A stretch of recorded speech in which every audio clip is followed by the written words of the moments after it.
Hai, balik lagi di vlog gua. Apa kabar? Semoga kabarnya baik-baik saja. Puasanya masih lancar. Mantap. Oke.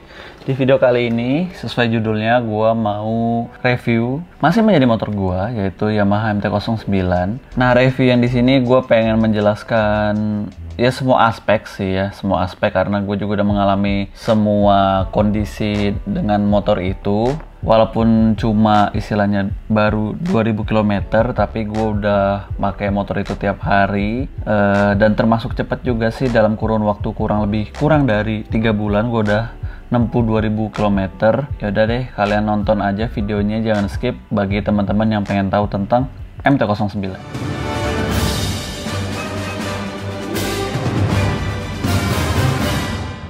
Oke, sebelum gua mulai video reviewnya, jadi motor ini bagi teman-teman yang belum tahu atau para pendatang baru di channel ini, Yamaha MT-09 punya gue ini, itu sebenarnya dijual. Kok dijual? Mungkin di video yang sebelumnya itu banyak banget sih yang kayak teman-teman tuh nggak nangkep, atau mungkin nontonnya juga nggak full, jadi kalian nggak begitu paham sama kenapa gue jual motor itu. Jadi lebih tepatnya itu gue sebenarnya kayak motor itu dijual itu ya kalau laku syukur, nggak pun ya tetap gue pakai gitu. Kenapa gue jual? Karena kondisinya lagi pandemi gini sih, jadi nggak bisa dipakai juga ya, walaupun memang banyak teman-teman yang baru saja kemarin hari Minggu banyak yang riding segala macem ya, karena memang peraturan PSBB kalau motor itu nggak boleh boncengan orang kan, yang penting sama pakai masker, sarung tangan, dan helm dan sebagainya macamnya. Kalau gua nggak, men.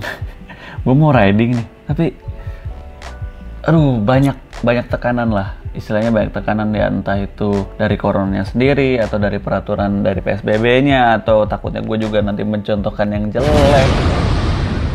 Intinya adalah motor itu gue jual karena memang menurut gue pada kondisi kayak gini itu dipakainya nggak efektif dan kebanyakan didiemin. Jadi nggak ada salahnya mending gue jual aja dulu, ya kan. Alasan gue lebih ke sana, kalau misalnya laku syukur, nggak pun ya nggak, jadi kayak jual iseng sebenarnya ya. Jadi nanti kalau misalnya laku, duitnya bisa gue tabung lagi nanti buat yang lebih keren lagi motornya atau apa ya kan. Mungkin yang di video sebelumnya gue ngomong udah ada penggantinya, maksudnya yang ZX25 sih ya. Jadi itu sebenarnya bukan pengganti sih, karena jatuhnya gue kalau misalnya ngomongin ZX25R dari awal gue udah PO. Jadi kurang lebih seperti itu. Oke, ya kita langsung aja review motornya. Yang pertama adalah gue pengen bahas desain. Nah, kalau misalnya bahas desain, menurut gue motor MT-09 itu desainnya ada dua genre yang jadi satu, yaitu genre pertama naked, ya udah pasti karena dia motor naked. Terus yang kedua adalah motor supermoto, ya. Kalian tahu kan desain-desain supermoto kayak gimana gitu kan. Nah, itu jadi satu, jadinya MT-09. Alhasil ergonominya pun dari desain yang MT-09 punya itu juga mirip-mirip kayak supermoto, tapi dengan footstep ala-ala naked sport. Posisi ridingnya sih cenderung tegak, bukan cenderung lagi, tapi memang tegak banget untuk sebuah motor naked ya. Menurut gue ini adalah naked dengan posisi riding yang paling tegak.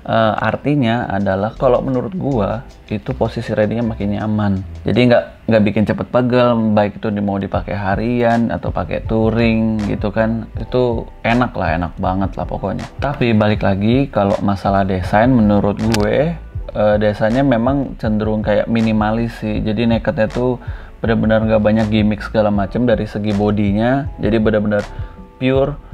Ini desainnya begini, ada kelihatan rangkanya, terus engine-nya juga kelihatan gede, kokoh gitu kan. Singset lah gitu loh. Modelnya simple lah, nggak banyak ini anunya gitu. Cuman kebetulan punya gua unit motor MT-09-nya sudah dirubah untuk muka depannya dengan muka MT-09 tahun 2017 up. Ya, jadi matanya yang udah kayak cangcorang gitu, full LED semuanya, beda kayak yang sebelumnya, yang gen MT-09 pertama yang lampunya masih bulat gitu. So ya, alhasil menurut gua dari segi desain dengan termodifikasi headlamp yang seperti itu jadi makin keren. Tapi balik lagi, kalau desain subjektif ya.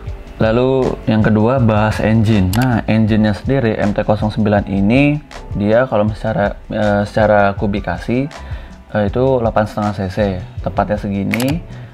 Dia punya 3 silinder inline ya, inline DOHC, terus 6 percepatan juga, dan yang menjadi istimewanya adalah dari Yamaha karakternya adalah crossplane. Alhasil dengan karakter crossplane yang seperti itu efek sampingnya adalah getaran mesinnya itu jadi lebih minimalis, plus karakter mesinnya jadi cenderung lebih halus. Dan karena si MT-09 ini dia 3 silinder, itu dia mewakili dari 2 sifat mesin 2 silinder ya, atau silinder yang lebih bawah, dan 4 silinder. Jadi ibarat ngambil torsi dari jumlah silinder yang lebih sedikit sama ngambil jumlah power dari silinder yang lebih banyak. Jadi 3 silinder itu kayak ibaratnya apa ya, tengah-tengah deh ya. Walaupun untuk MT-09 itu RPM-nya cuma sampai 13.000 sih, 13.000 RPM, tapi powernya itu meledak-ledak jatuhnya. Meledak-ledaknya di kisaran RPM 6.000 sampai ya 6.000 ke atas lah. Kalau kalian langsung bejek gitu, auto wheelie dah. Udah auto wheelie. Dan torsinya pun dari RPM 1000 sampai menuju 6000 itu kalian harus mikir 2 kali sih. Kalau nggak kebalik tuh motor. Soalnya memang torsinya menurut gua MT-09 ini tuh sama dengan kayak Superbike 1000 cc. At least 1000 cc yang pernah gue coba ya, atau yang pernah gue punya, yaitu CBR 1000, itu torsinya mirip-mirip men, asli. Itu MT-09 gila tuh motor ya. Secara speknya sih untuk MT-09 yang punya gue itu dia memiliki horsepower 113 horsepower dan torsi memiliki 87,5 Nm, plus dengan bobot 188 kg. Itu beban kosong ya. Kalau beban basahnya kurang lebih kayak 190-an kilo deh. Wah, lu berasa ringan kok kalau misal kalian yang dudukin motor itu. Nggak ada feel moge-nya sih ya, kayak naik motor 2,5 cc. Itu ringan banget parah. Lalu setelah itu kita bahas handling. Untuk handling, melanjuti dari desain motor yang gue bilang cenderung minimalis segala macam, dan beban dari si motor itu yang menurut gue cukup ringan untuk sebuah karakter middleweight naked sport. Handlingnya ya ringan ya, enteng, nggak ada berat-beratnya, fleksibel banget, agresif sih ya bisa dibilang juga, karena motor itu jatuhnya motor yang nggak punya akhlak ya. Karena bagi siapapun yang naik motor itu potensi menjadi ugal rider itu gede banget ya persentasenya. Nah terus untuk karakter suspensi depan sama belakangnya, untuk yang tipe gue yang tahun 2015-2016 ya, jadi yang untuk suspensi depan dia tidak bisa di adjustable ya sama sekali. Kalau yang belakangnya bisa, yaitu setting reboundnya doang. Itu karakter suspensinya untuk sebuah naked sport ya, apalagi untuk sebuah naked gitu kan, sangat empuk men. Gila, empuk banget, parah. Padahal beban gua nih, berat badan gua tuh ya nggak begitu berat ya, 65 ya, itulah. Alhasil kalau misalnya kita lagi corner speed atau lagi nikung ngebut gitu, yang semi-semi ngebut, itu motornya goyang-goyang. Nah tapi yang punya gue itu untuk suspensi belakang dia sudah diganti ke Öhlins yang tipe gen pertama deh kayaknya, karena belum pakai tabung settingannya tuh pakai puter-puter gitu. Karakternya yang diharapkannya itu sedikit lebih stiff, masih cenderung empuk sih menurut gue ya, karena mungkin basic gue dari motor sport terus kali ya, apalagi dari 1000 cc superbike terjun ke middleweight naked yang dimana karakter suspensinya tuh pasti beda jauh gitu kan. Dan sebenarnya plus minus sih.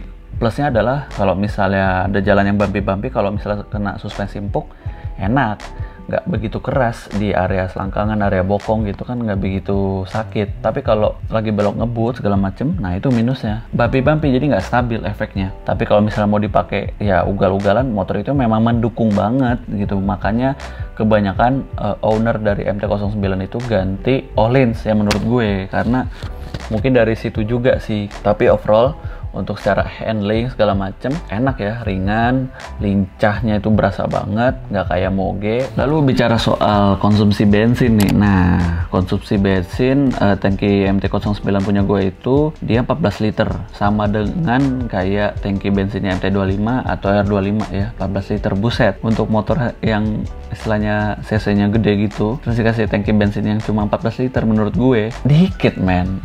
At least tuh kalau untuk moge ya, menurut gue standarnya itu adalah 17 liter lah. Pada dasarnya moge itu, mau moge apapun itu boros ya, nggak akan bisa dibandingin sama mochil. Perhitungan gue itu simple sih. Jadi gue isi bensin 100.000 dengan V-Power Shell itu bisa dipakai kurang lebih 3 hari, dengan catatan per harinya itu menghabiskan kilometernya itu, gue biasa aktivitas sehari-hari itu 60 km lah, berarti kurang lebih 240 40 km lah ya. Dan perlu diingat juga kalau misalnya dipakai di riding di kota, itu pasti berasanya tuh akan kesannya akan lebih cepat habis bensinnya atau lebih cepat boros ya. Tapi kalau misalnya dipakai touring, karena gue juga udah pernah pakai motor itu buat touring, waktu itu touringnya ke Ciletuh ya, Geopark sono, itu ini ya berasa lebih irit. Kalau dari tempat gua itu ke Geopark Ciletuh memakan jarak 176 km. Nah, pas itu gua ridingnya itu cukup muter-muter segala macam, jadi bisa dibilang kisaran 350 km-an plus muter-muternya ya 400 km lah ya. 400 km itu gue cuma isi bensin 2 kali aja, cuma menghabiskan kurang lebih 150, lebih irit kan. Jadi kurang lebih seperti itu aja sih kalau untuk konsumsi bensin. Jadi balik lagi ya, pada dasarnya mau gitu nggak ada yang irit. Cenderung boros, iya. Boros banget, iya juga gitu. Jadi tergantung kita bawa motornya gimana, apakah dibajak terus kayak gaspol-gaspolan atau normal. Kalau misalnya normal, iya potensi lebih irit ada, tapi kalau misalnya dibajak-bajak ya jangan harap dah, mending naik Matic dah kalau misalnya mau cari irit mah. Oke. Terus ngomongin fitur di MT-09 ini, ada fitur apa aja sih ya? Karena seperti yang kita tahu, motor MT-09 ini waktu awal launching di Indonesia itu dijual on the road-nya 250 juta. Fiturnya apa aja sih? Yang jelas ada ABS. Terus dia punya riding mode ya, riding mode A sama B. Sama standar. Kalau yang karakter A itu cenderung yang brutal, yang agresif karakter engine-nya. Kalau yang B yang lebih smooth, lebih halus, ya nggak begitu bejek-bejek banget gitu kan. Normal itu dia tengah-tengah antara A sama B. Terus speedometer dia full digital walaupun memang cenderung minimalis kayak gitu. Terus Yamaha bilangnya sih dia punya frame yang ringan segala macam, compact ya kan. Udah sih itu aja sih sebenarnya. Pada dasarnya sih motor ini cukup raw ya, masih jauh sama teknologi elektronik segala macam. Hanya bermodal ABS sama riding mode doang. Traction control dia nggak ada. Terus bicara soal pengereman ya, karena tadi gue menyinggung soal ABS. Untuk pengereman standarnya ya pakem banget parah. Apa ya istilahnya, rem standar nih di sebuah middleweight naked dari semua kompetitor motor naked Jepang yang rivalnya si MT-09 ini. MT-09 ini yang paling pakem remnya, rem depannya. Tapi kalau rem belakangnya sosok lah ya. Apalagi punya gue tuh udah diganti Brembo dari sononya. Saat gue beli dia sudah diganti Brembo kaliper M4 dan master rem RCS 19 dan selang rem Hell. Rasanya tuh ngeberhentiin masa depan tau gak?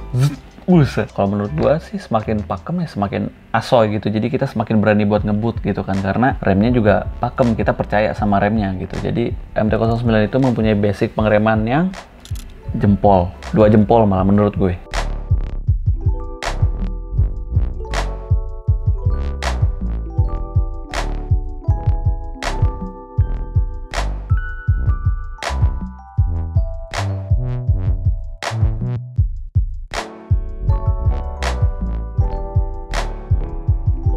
Kesimpulannya, pada dasarnya ya motor ini fun to ride banget, asik banget. Jadi setiap kali ngebajak gas itu nggak bikin bosen, senyum terus bawaannya. Karena dia juga handlingnya ringan dan lincah, jadi enak aja gitu untuk kayak nyalip-nyalip set.